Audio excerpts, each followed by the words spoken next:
সাভার আশুলিয়া শিল্প অঞ্চলে অস্থিরতা থামছে না, আজও বন্ধ 2 শতাধিক পোশাক কারখানা।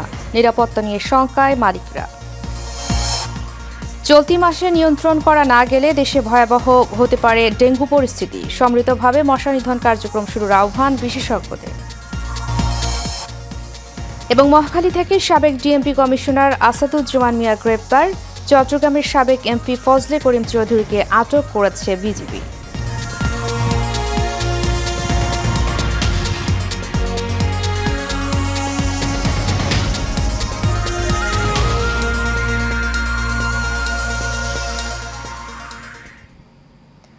স্বাগত শেয়ার নিউজে, সাথে আছি আমি উর্মি আক্তার।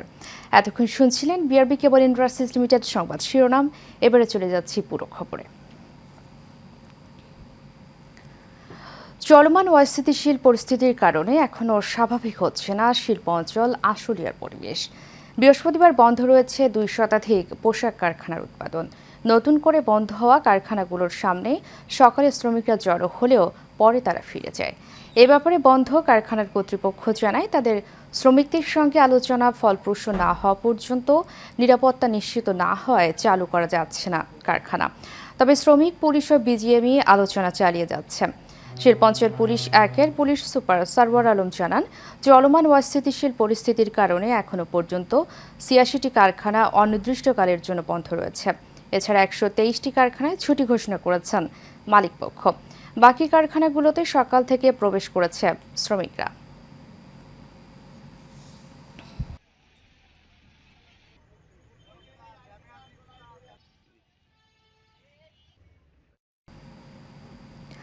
দর্শক, শিল্প অঞ্চলের সর্বশেষ খবর জানাতে সাভার থেকে আমাদের সাথে যুক্ত হচ্ছেন আমাদের সহকর্মী জহিরুল ইসলাম খান লিটন।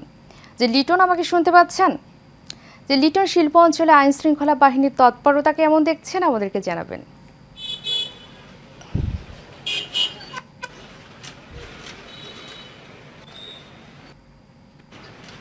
উর্মি, আপনি জানেন যে চলমান যে সহিংসতা রয়েছে, এই সহিংসতা কিন্তু আশুলিয়ার সহিংসতা, এই সহিংসতা কিন্তু থামতেই আছে না। আমরা দেখতেছি যে প্রতিনিয়ত সহিংসতা আস্তে আস্তে বাড়তেছে। গতকালকেও কিন্তু এই এলাকায় কিন্তু আমরা দেখেছি যে আশুলিয়াতে 70টির মতো গার্মেন্টস কারখানা বন্ধ ছিল। আজকে কিন্তু বন্ধ রয়েছে প্রায় 221টির মতো কারখানা আজকে বন্ধ রয়েছে। কিন্তু আমরা দেখেছি যে সড়কে কিন্তু আইন শৃঙ্খলা রক্ষাকারী বাহিনীর কথা যদি বলি, সেই ক্ষেত্রে আমরা দেখেছি যে প্রতিনিয়ত সড়কে, মহাসড়কে এবং শাখা সড়ক যে রয়েছে, বাজারঘাট বলেন, যেখানেই বলেন, আমরা কিন্তু যৌথ বাহিনীর উপস্থিতি কিন্তু আমরা যথেষ্ট দেখেছি। এবং তারা কিন্তু সকাল থেকে নিরলসভাবে প্রচেষ্টা চালিয়ে যাচ্ছে যে যাতে কোনো রকম অস্থির পরিস্থিতি সৃষ্টি না হয় এবং কোনো রকম বড় ধরনের বিশৃঙ্খলার সৃষ্টি না হয়। যদিও আজকে 221টি গার্মেন্টস শিল্প বন্ধ থাকার পরেও কিন্তু আমরা কোনো বিশৃঙ্খলার দেখতে পাইনি। এর কারণ হিসেবে রয়েছে যে যৌথ বাহিনীর তৎপরতার থাকার কারণেই কিন্তু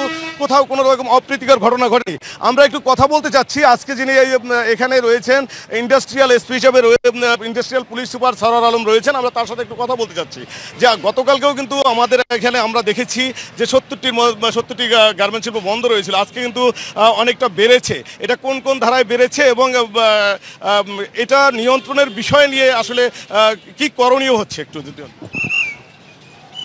আজকে টোটাল 86টি গার্মেন্টস ফ্যাক্টরি শ্রম আইনের 13-1 ধারা অনুসারে অনির্দিষ্টকালের জন্য বন্ধ আছে। আর 133টি ফ্যাক্টরি সাধারণ ছুটি। আমার এখানে 1863 ফ্যাক্টরি আছে, এর মধ্যে অন্যগুলো স্বাভাবিকভাবে চলছে। সংখ্যাটা বেড়েছে। আমরা মালিকদেরকে আগে অনুরোধ করেছি আপনারা ফ্যাক্টরিগুলো চালান। একটা ফ্যাক্টরি, কিছু ফ্যাক্টরি বন্ধ থাকলে শ্রমিকদের মধ্যে একটা প্রবণতা আছে, ওরা কাজ করতেছে না, আমরাও তাহলে ছুটি ভোগ করি। এই যে একটা ইফেক্ট। আবার অনেকে ভয় পায় যে ওই ফ্যাক্টরি বন্ধ আছে, কিছু ফ্যাক্টরি বন্ধ থাকলে অনেক শ্রমিক তাদের ফ্যাক্টরি বন্ধ করে দেয় ভয়ে। এই জিনিসগুলো আসলে উত্তরণ করতে হবে। আমরা তাদেরকে মোটিভেশন করেছি, বলেছি, রিকোয়েস্ট করেছি। আপনারা জানেন গতকালকেও 2 জায়গায় আমরা সভা সমাবেশের আয়োজন হয়েছে। আমরা শ্রমিক নেতাদের সাথে গতকালকে মোটিভেশনাল ডিসকাস করেছি। তারপরে আমরা রাত্রে মাইকিংও করেছি সন্ধ্যার পরে শ্রমিক ভাইদের এবং এলাকাবাসীদেরকে এই সমস্যা হতে বের হয়ে আসার জন্য, নিজেদের আভ্যন্তরীণ বিষয়গুলো ফ্যাক্টরিতে আলোচনা করে সমাধান করে ফ্যাক্টরিগুলো চলমান রাখার জন্য। কারণ এর নেতিবাচক প্রভাব সবার উপরেই পড়বে। যেমন দেশের অর্থনীতির উপরে পড়বে, ঠিক সেরকম আশুলিয়া অঞ্চলের যে অর্থনীতি আছে এটার উপরে একটা বিরূপ প্রতিক্রিয়া পড়বে। শ্রমিকদের ক্ষেত্রেও এটা এই বিরূপ প্রতিক্রিয়ার শিকার হতে হবে। এই জন্য আমরা আহ্বান জানাচ্ছি সকলকেই যেন সকলে মিলে এই সমস্যাগুলো সমাধান করে পরবর্তীতে আমরা ফ্যাক্টরিগুলি চালু করে দেওয়ার জন্য, দ্রুত চালু করে দেওয়ার জন্য, উৎপাদনে ফিরে আসার জন্য। ধন্যবাদ। যেমনটি শুনছি যে তৎপরতা রয়েছে, এরা কিন্তু চেষ্টা করতেছে যাতে কোনো রকম বিশৃঙ্খলা না ঘটে এবং যে কোনো পরিস্থিতি মোকাবেলার জন্যই কিন্তু প্রশাসন যারা রয়েছে তারা তৎপর রয়েছে এবং কর্মকাণ্ড চালিয়ে যাচ্ছে। উর্মি, এই ছিল আমার কাছে এখনকার মতো গার্মেন্টস শিল্প অসন্তোষের সর্বশেষ তথ্য। যে লিটন, অসংখ্য ধন্যবাদ আপনাকে আমাদের সাথে যুক্ত হওয়ার জন্য। দর্শক, সাভার থেকে শিল্প অঞ্চলের আইন শৃঙ্খলা বাহিনীর তৎপরতার খবর নিয়ে আমাদের সাথে যুক্ত ছিলেন আমাদের সহকর্মী লিটন। চলে যাচ্ছি পরবর্তী প্রসঙ্গে। চলতি মাসে ডেঙ্গু নিয়ন্ত্রণ করতে না পারলে আবারও দেশে ভয়াবহ পরিস্থিতি তৈরি হতে পারে বলে জানিয়েছেন বিশেষজ্ঞরা। তাই এখন থেকেই সম্মিলিতভাবে মশা নিধনে কার্যকরী ভূমিকা পালন করার আহ্বান জানান তারা। কাউসার আহমেদের রিপোর্টে থাকছে বিস্তারিত। এ মাসের শুরু থেকেই বৃষ্টিপাতের কারণে এডিস মশাবাহিত রোগ ডেঙ্গুর প্রাদুর্ভাব বাড়ছে। ঠিক এ সময়ে মশা নিধনে কর্তৃপক্ষকে খুব বেশি কার্যকরী ভূমিকা পালন করতে না দেখা যাওয়ায় প্রতিনিয়ত হাসপাতালে ভিড় করছে মশাবাহিত এই রোগে আক্রান্ত রোগীরা। বিশেষজ্ঞরা বলছেন, সেপ্টেম্বর মাসের মধ্যেই এ রোগের আক্রান্তের সংখ্যা কমাতে না পারলে ভয়াবহ পরিণত হতে পারে সামনের মাসগুলোতে। গবেষণা থেকে প্রাপ্ত তথ্য এবং উপাত্ত এবং মাঠ পর্যায়ে এডিস মশার যে ঘনত্ব আমরা পাই সেটি বিশ্লেষণ করে আমরা যে ফরকাস্টিং মডেল তৈরি করি, সেই মডেল থেকে আমরা জুলাই মাসেই আমরা জানিয়েছিলাম যে সেপ্টেম্বর মাসে বাংলাদেশে ডেঙ্গু পরিস্থিতি খারাপ হবে। শুধুমাত্র ঢাকায় নয়, ঢাকার বাইরেও ডেঙ্গু ভয়াবহ আকার ধারণ করতে পারে। 23 সালে কিন্তু সর্বকালের রেকর্ড ভেঙে একদম আক্রান্তের সংখ্যা, মৃত্যুর সংখ্যা অনেক বেশি ছিল। আমরা চাই যে এই রেকর্ডটা যাতে অবশ্যই যেন আমরা একদম কমিয়ে আনতে পারি, আর যেন রেকর্ড আমাদের না হয় আমরা সেই চেষ্টা করবো, কিন্তু সবাই মিলে কাজ করতে হবে। সে কারণেই ডেঙ্গুর হটস্পটগুলো চিহ্নিত করে সে ব্যাপারে ব্যবস্থা গ্রহণ করার পাশাপাশি প্রয়োজনীয় পরামর্শ তাদের। কেউ যদি আক্রান্ত হয়ে থাকে অবশ্যই তাকে খেয়াল রাখতে হবে, শুরুতে চিকিৎসকের পরামর্শ না। অনেকে আছে যে প্যারাসিটামল ছাড়া অন্য ওষুধ খেয়ে ফেলে, তখন কিন্তু ঝুঁকিটা বেশি বেড়ে যায়। শুরুতে চিকিৎসকের পরামর্শ নিবে, টেস্টটা করবে এবং খেয়াল রাখতে হবে যেমন আক্রান্তের সংখ্যা না বাড়ে। সেই জন্য প্রতিরোধমূলক ব্যবস্থা সবার আগে দরকার। এই মুহূর্তে যেটি করণীয় সেটি হচ্ছে হটস্পট ম্যানেজমেন্ট। যেই জায়গাগুলোতে, যেই বাড়িতে ডেঙ্গু রোগী আছে সেই বাড়ির চতুর্দিকে 200 মিটারকে কেন্দ্র করে ফগিং করে উড়ন্ত মশা মেরে দিতে হবে। তবে সবচেয়ে বেশি প্রয়োজন জনসচেতনতা, কারণ ঘরে ঘরে সতর্কতা অবলম্বন না করতে পারলে প্রতিরোধ করা সম্ভব নয় বলে জানান বিশেষজ্ঞরা।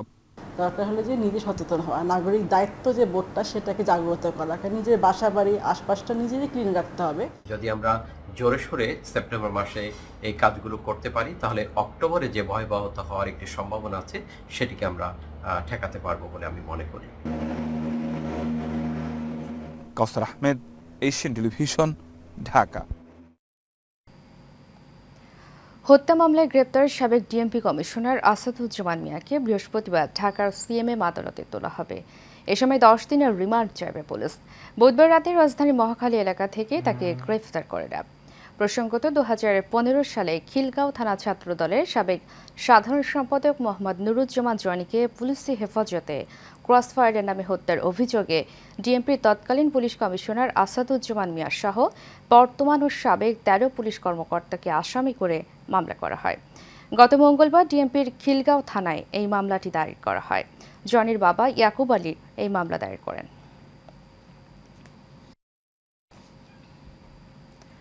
ভারতে পালিয়ে যাওয়ার সময় চট্টগ্রাম 6 আসনের সাবেক সংসদ সদস্য ফজলে করিম চৌধুরীকে আটক করেছে border guard Bangladesh BGB.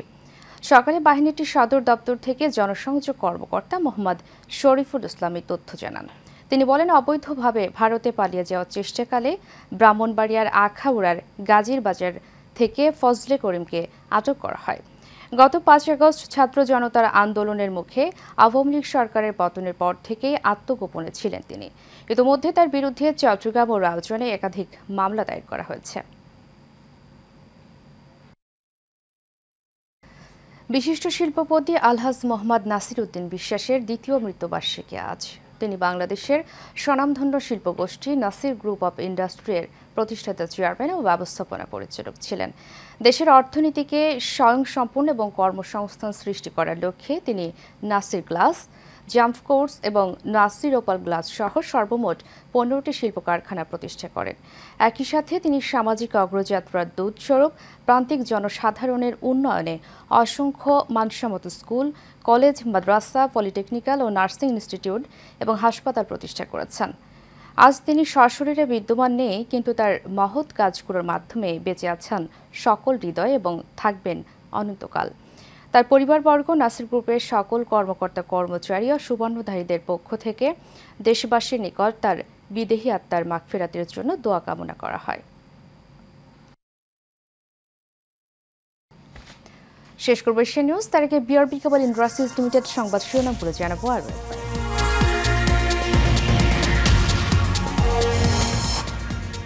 Savar Ashulia শিল্প অঞ্চলে অস্থিরতা থামছে না, আজও বন্ধ 2 শতাধিক পোশাক কারখানা, নিরাপত্তা নিয়ে শঙ্কায় মালিকরা। চলতি মাসে নিয়ন্ত্রণ করা না গেলে দেশে ভয়াবহ হতে পারে ডেঙ্গু পরিস্থিতি, সম্মিলিতভাবে মশা নিধন কার্যক্রম শুরুর আহ্বান বিশেষজ্ঞদের। এবং মহাখালী থেকে সাবেক ডিএমপি কমিশনার আসাদুজ্জামান মিয়া গ্রেপ্তার, চট্টগ্রামের সাবেক এমপি ফজলে করিম চৌধুরীকে আটক করেছে বিজিবি।